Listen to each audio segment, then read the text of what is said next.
Bueno, y una iniciativa ciudadana se presentará próximamente en la Asamblea relativo al impuesto sobre la renta, que en este momento golpea duro a la clase media. ¿De qué va esto? Nos acompaña el economista Juan Jované para conversar con nosotros esta mañana de estos temas en el orden económico y, por supuesto, temas también de actualidad nacional. Primero arranquemos con esta iniciativa. ¿De qué se trata? Bueno, a mí se me acercaron algunos trabajadores, Abelardo Herrera principalmente, y me llamaron la atención sobre un problema que hay, que nosotros ya lo veníamos trabajando. El problema en Panamá es que, si usted compara Panamá con Centroamérica, resulta ser que el país donde menos impuestos pagan las personas de altos niveles de ingresos es Panamá.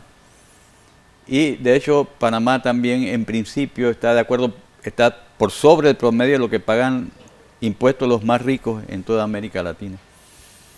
Y además la inflación ha ido creciendo, ¿verdad? Por ejemplo, la exención básica son 11.000, hasta 11.000 no se paga impuestos sobre la renta. Más o menos, digamos, los que son 800 cuando se hacen los descuentos, 800 al mes. Entonces, ya hasta casi que el salario mínimo se va a acercar a 800. Claro, y ahora o sea que los más necesitados van a empezar a pagar impuestos.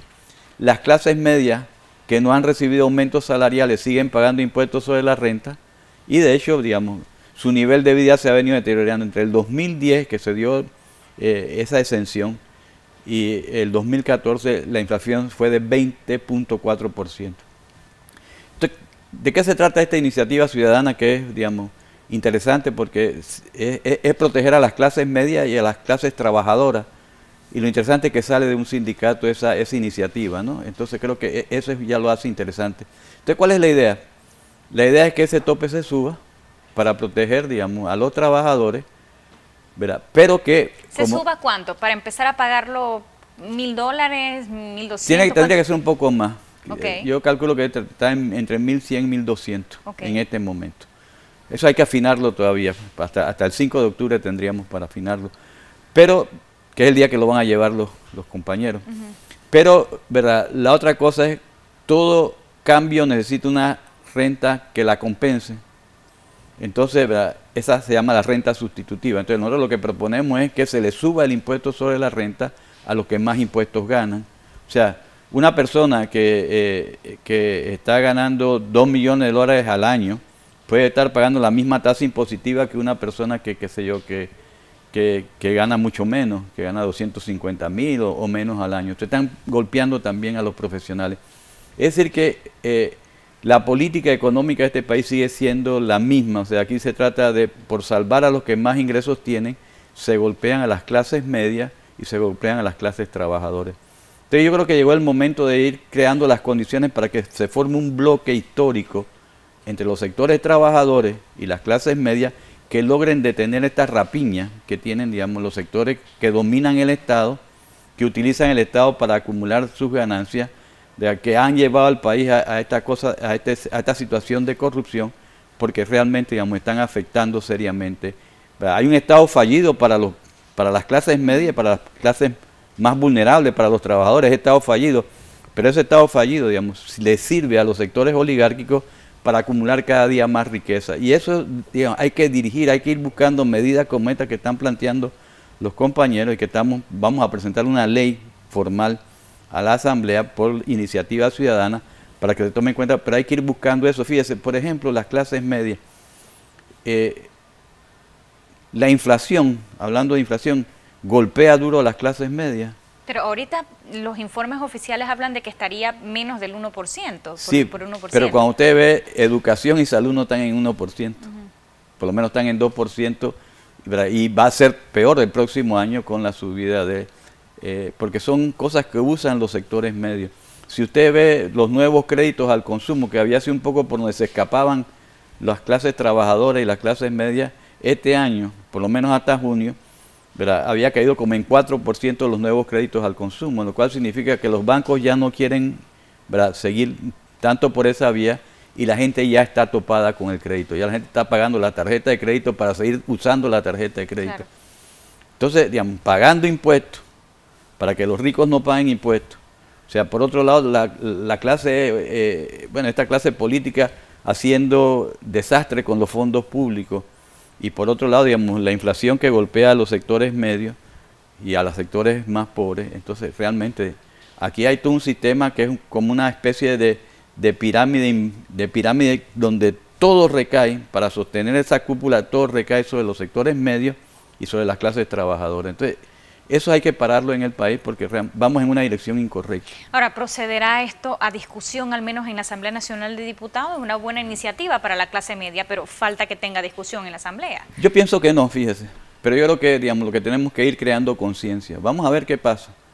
Porque, digamos, los que pagan la campaña política y ponen a esos diputados ahí, no les va a interesar que, digamos, se haga un impuesto sobre la renta más progresivo del que existe hoy día. Pero bueno, lo importante es que la gente vaya tomando conciencia, porque mire, yo no estoy tan preocupado por lo que va a pasar en las elecciones, sino qué va a pasar después de las elecciones.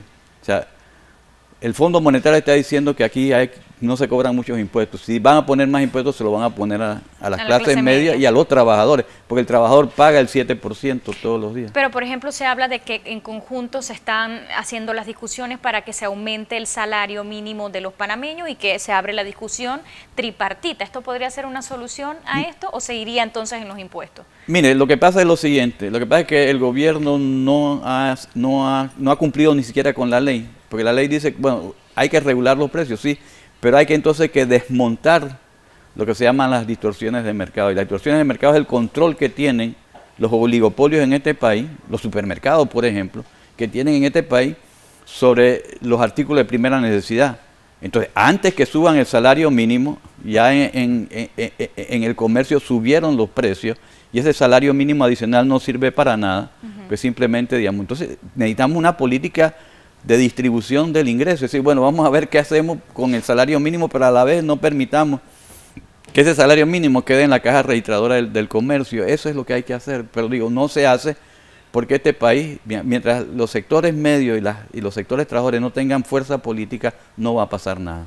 Me están pidiendo tiempo ahora, pero tengo un par de preguntitas más para usted. ¿Qué opinión le merece la entrevista dada por Jorge Alberto Rosas en la prensa, en donde pues habla abiertamente de haber recibido dinero sin la fiscalización bancaria y que comisionaba por esto? ¿Qué tiene que decir usted? Bueno, mire, yo pienso que es lamentable, ¿no? Es lamentable porque, de hecho, digamos, la figura que se da ahí de manejar dinero para pasárselo a otros. Y de Odebrecht, además. Y de Odebrecht, bueno, eso llama la atención, digamos, que ahí hay, ¿verdad? Si hay algo que se parece a lavado de dinero es eso, ¿verdad? Entonces yo creo que hay que investigarlo, ¿no? ¿Lo hará la Corte Suprema de Justicia, un diputado? No, para nada. Ahí también hay, esos son los pactos corruptos que hay en el país, entre la Corte Suprema, que no hace ninguna investigación sobre un diputado, y los diputados que tampoco, digamos, hacen una investigación sobre la Corte Suprema. O sea, que hay que cambiar el sistema de base, porque la corrupción está ahí, incluyendo al Tribunal Electoral. O sea, que es el que maneja para que todo este sistema, con unas reformas electorales que no resuelven nada, maneja el sistema para que, digamos, la reforma electoral fuera un cambio para que nada cambie.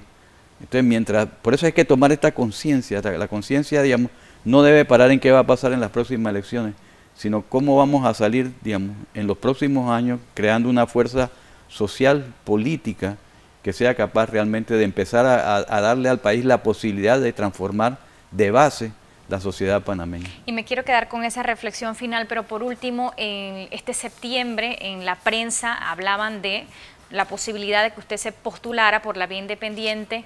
¿Qué hay de esto? ¿Se va a concretar finalmente? Bueno, a mí me extrañó mucho esa noticia de la prensa. Incluso yo me comuniqué con la periodista, pensé que iban a hacer una aclaración, pero ¿verdad? Ya a mí me dieron en el tribunal una certificación que yo no he inscrito una candidatura, y yo se la voy a facilitar al director de la prensa porque pienso que ellos están obligados a decir la verdad. Pues. Pero finalmente no va. No, yo creo que la tarea es esta otra que yo le estoy planteando, de crear este bloque social que pueda realmente... Porque ¿de qué se gana de los candidatos independientes si no tienen un bloque social estructurado detrás de ellos? Ellos no tienen ni siquiera cómo poner un representante en cada mesa para cuidar sus votos. Claro. Realmente, además, los partidos políticos van a decidir quiénes son los candidatos de libre postulación. Entonces hay que pensar con luces más largas. Bueno, esa es la lección aprendida de la pasada elección, primera para los independientes. Economista Juanjo Bané, gracias por estar con nosotros esta mañana compartiendo sus impresiones.